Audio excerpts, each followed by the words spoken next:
how to do heroin. Absolutely Although, not. Just YouTube probably how to do heroin. Oh, I'm sure you could. Good. Now I that totally want to. Podcast is over. I'm gonna do that, but it's just gonna be a video essay about writing strong female characters. So. Oh my god, please make a video like that. Please make it called How to Do Heroin and then discuss for 10 minutes how to write strong female characters. Yes. 3 million views. They give Chris the next he gets to be the new celebrity guy who's teaching on those little Facebook things. Learn writing female strong characters from Chris Levi, and he's just sort of standing there. Masterclass, yeah. Well, I mean, unless they shoot it like in my bathroom or on one of those cameras from the self-checkout, it's just gonna be really awkward. Can you make a video, like a Rico Suave video, of just shots of you in the mirror and in the Walmart thing? Like, just cut together all these shots. It's like, Rico Suave. And it's just like goes to the little camera. I don't know his move is. Yeah, Oh my god. I like that you tried to do a dance, though. I don't know. That was great. I was like, are you walking like the Egyptian? What's happening right now? That, yeah. No, it's like those mini cassette tapes we got as kids.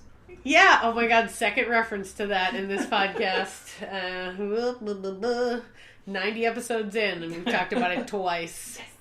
If only... I still call it... I looked it up. I'll find it again and I'll let you know. But I still call it pocket rockets. Not what it's called.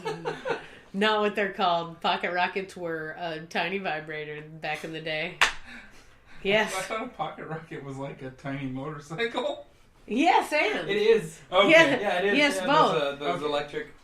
But they used to sell these tiny little vibrators that looked like they were about the size of a lipstick. Oh yeah. And then you just put them in your purse. And I mean, like, this was long before I was interested in sex. Theater was my thing for a long time before. My parents were so happy I was into theater because I was all like, I'm fine. They're like, your sister's dating. Aren't you dating? I'm going to rehearsal. Like, they'd be like, okay, great. You know, but I remember hearing about it.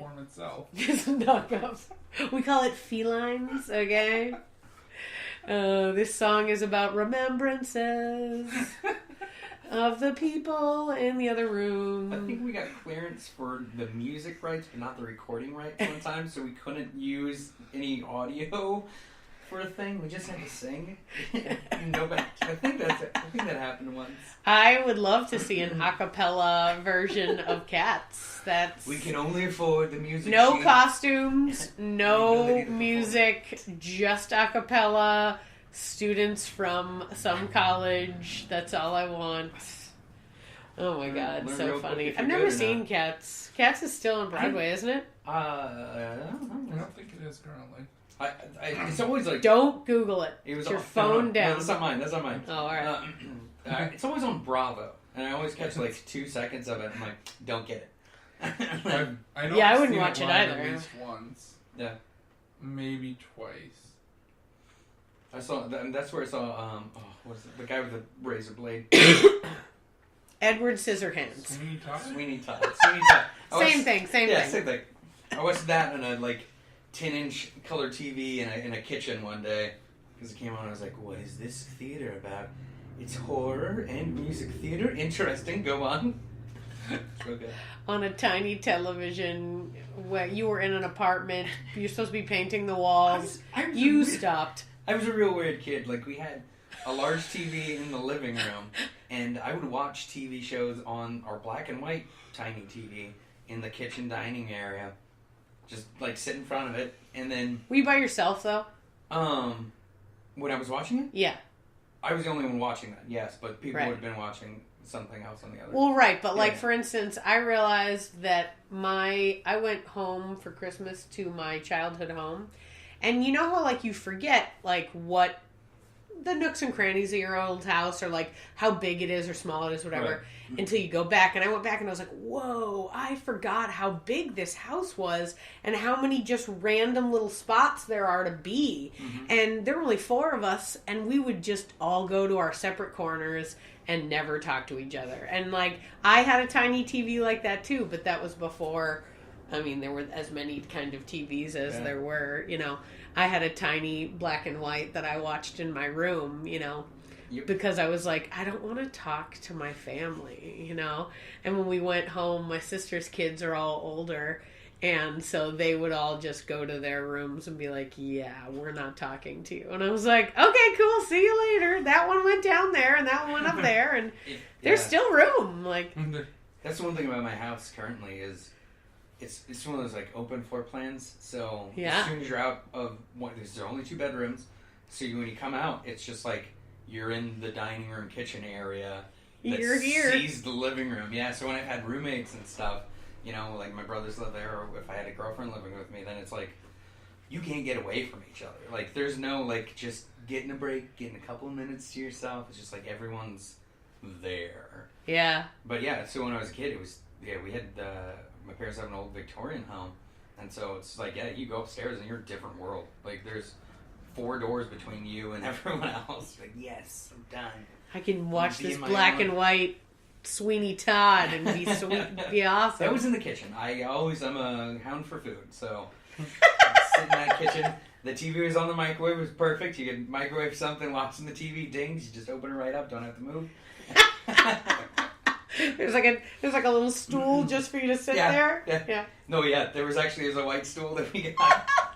My parents love to tease me about, because I used to be scared of the dark as a kid. Sure. And so I would wake them up in the middle of the night and like 2 a.m. or whatever, and be like, Mom, Dad, I'm scared of the dark. And then I would pull up like a chicken wing and start shooting you walked to the refrigerator in the dark, got the food, and then woke us up to tell us you're afraid of the dark. That's correct. And the refrigerator has a light. When you open it, you're safe. Exactly. As soon as you get there. There's safety with chicken wings. That's where I'm going. There is safety in the light, so the light gave me the chicken wings. Yeah. You go to the light. I had to hold this chicken wing to defend myself. I didn't eat it until I got here when I knew you were safe. Dad, you can protect me, right? Yes, I can. Eating the chicken wing. I love that. Oh, God. Dear God, please make that happen in my life with Dalbus. I want him to show up in my bed and say, Mom and Dad, I am afraid of the dark. I'm eating a chicken wing right now. Like, yes. Perfect. Oh, my God. That's so funny. I love it. Such a weird kid. You said you moved around a lot. When did you stop moving around? Like, because we're talking about the houses that we grew up in. Do you have like a house that you think of as your like growing up in house? Or did you stop moving when you became an adult? Well, we stopped moving when I was 12. We landed in Austin, lived in an apartment for 2 years, and then got a house off of Denmark and South First, which then, now, more than 20 years ago, was kind of not in town to a certain extent, but now the buses run down there. Super in town. And there's a large open air mall type thing that used to be a concert venue. Oh. So there's a house there. My mom sold it 10 years ago. The look on your face, I thought you were going to be like, my mom gave it to this one guy, and I was like, ooh, okay. Yeah, no. Didn't even know. She didn't give it to anyone. No, it's... Handed the keys to this man, and we hope it's legal. That neighborhood, like, I couldn't afford to live in that neighborhood now. Yeah. And that house, I mean, it was, I guess, 22 years ago, but it was under $100,000 for the house when they bought it. Yeah.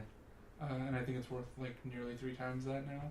So wait, houses cost $300,000 here? No. Yeah. The average is $250,000. There's the number. That's the average cost of a house in Austin, Texas? Yeah. $250,000. So I have to buy like a half broken one if I'm looking for... Okay. Yeah, even the older ones are like 60s houses in certain areas are going for over $100,000 easy. I'll take $100,000 for sure. I'll take that, no problem. Yeah, but I mean... Except... You're going to have to put another $40,000 into it. Yeah, that's still less than $250,000. Yep. It's a lot of personal work you're going to have to do. Huh. Yeah. Good thing I know you, who does duct work. Wait, what? I do a lot of work. All of a sudden, Patrick disappears. I know where you live. He doesn't answer the door. He's like, I'm not here, Amy. Yeah. Don't knock anymore. Come on. I'm not helping you. Not doing it. I hate drywall. I do. Drywall is the worst. That's so funny. Oh my god. So when you got a little bit older and you were, how'd you get back into theater? Or did you just decide to be into film? Because you were talking earlier about how theater and film were so different. And you put a lot of effort into film and stuff. Did you ever go back to what you felt like was sort of a theater? I mean, I know you do live theater with comedy, but it's still different, like you said. Yeah, it was weird. So kind of going back, I know we just put the time from out there and this was still a long time ago, but oddly enough, going to the science high school, I'm where I want to be. They mess up my schedule. Mm-hmm. And the only way to fix my schedule is to toss me into production theater. So I was there, and actually I ended up having more than I definitely had a shitty time there. The guy that ran that program was difficult to work with for everyone, but I think probably partially my fault, just, being a 14-year-old, which is a horrible person to be, kind of having a chip on my shoulder, having, grown up in a theater, not wanting to do theater, but being forced to do theater for a grade.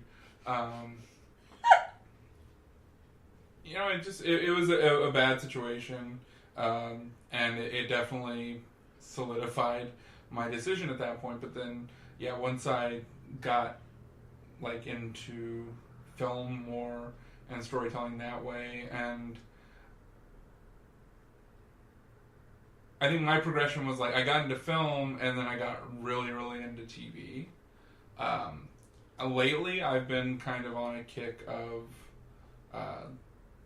by way of, but not stuck on, but with Hamilton coming back, I started listening to musicals again, or not, I guess coming out, not coming back.